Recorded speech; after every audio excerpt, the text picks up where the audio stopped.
গরমকালে মুখের স্বাদ বদলানোর জন্য আমরা প্রায়শই রান্নার মধ্যে যে সবজিগুলো রাখি সেগুলির মধ্যে ডাঁটা হচ্ছে অন্যতম।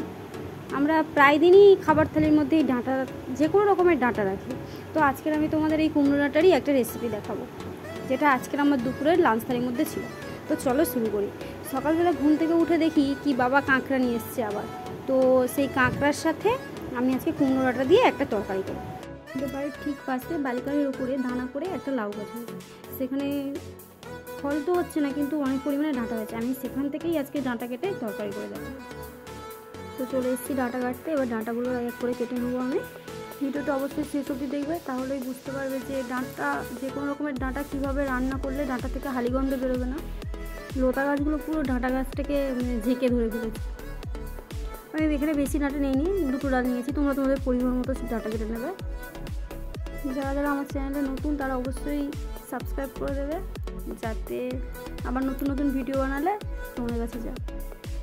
এই ডাঁটার সাথে সবজি হিসেবে দেবো আলু আর পেঁপে। তোমরা এখানে চাইলে বেগুনও দিতে পারো, ঝিঙেও দিতে পারো।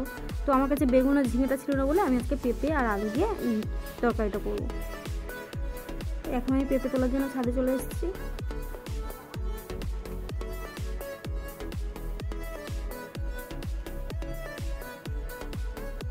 দেখো ছাদে আমাদের পেঁপে গাছের মধ্যে কত পেঁপে ধরেছে। এখান থেকে আমি একটা পেঁপে নিয়ে নেবো। ব্যাস, তরকারির জন্য আমি একটা পেঁপে নিয়ে নিয়েছি।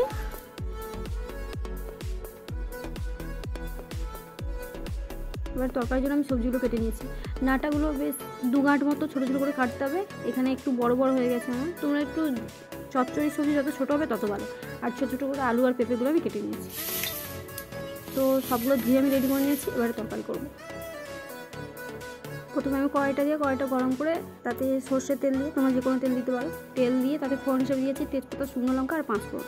মনে রাখতে হবে যে চচ্চড়িতে সবসময় 5 ফোড়নই ব্যবহার করতে হবে, কালো জিরে বা গোটা জিরে নয়। দিয়ে তারপরে পেঁয়াজগুলো দিয়ে ভালো করে ভেজে নিয়ে আমি এখানে কাঁকড়ার পিছে কাঁকড়া আর কাঁকড়ার দাঁড়াগুলো যে রেখেছিলাম সেগুলো দিয়ে ভালো করে ভেজে এবার সবজিগুলো দিয়ে ফোড়নের সাথে ভালো করে নাড়িয়ে চাড়িয়ে মিশিয়ে নেবো। দিয়ে এবার পরিমাণ লবণ দিয়ে আমি ঢাকা দিয়ে দেবো।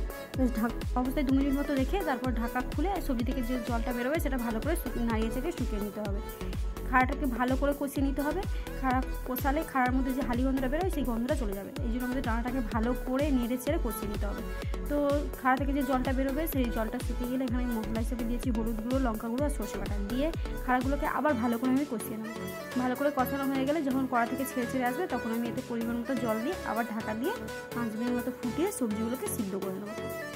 ব্যাস, দেখো সবজিগুলো আমার সিদ্ধ হয়ে গেছে। আমি এবারে খুন্তির সাহায্যে নেড়ে ছেড়ে কিছুটা আলু আর পেঁপে ঘেঁটে দেবো, যাতে তরকারিটা একটু মাখা মাখা হয়।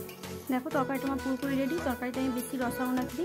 সবজিগুলো ঘেঁটে দেওয়ার পরে তরকারিটা একটু মাখা মাখা হয়ে গেছে। ব্যাস, তরকারিটা আমার পুরোপুরি রেডি। এবার আমি তরকারিটা নামিয়ে নেব। তো আজকের রেসিপিটা এই অবধি। কেমন লেগেছে অবশ্যই কমেন্ট করে জানাবে। ভালো লাগলে অবশ্যই লাইক আর সাবস্ক্রাইব করে পাশে থাকবে। কাল অন্য ভিডিওর সাথে।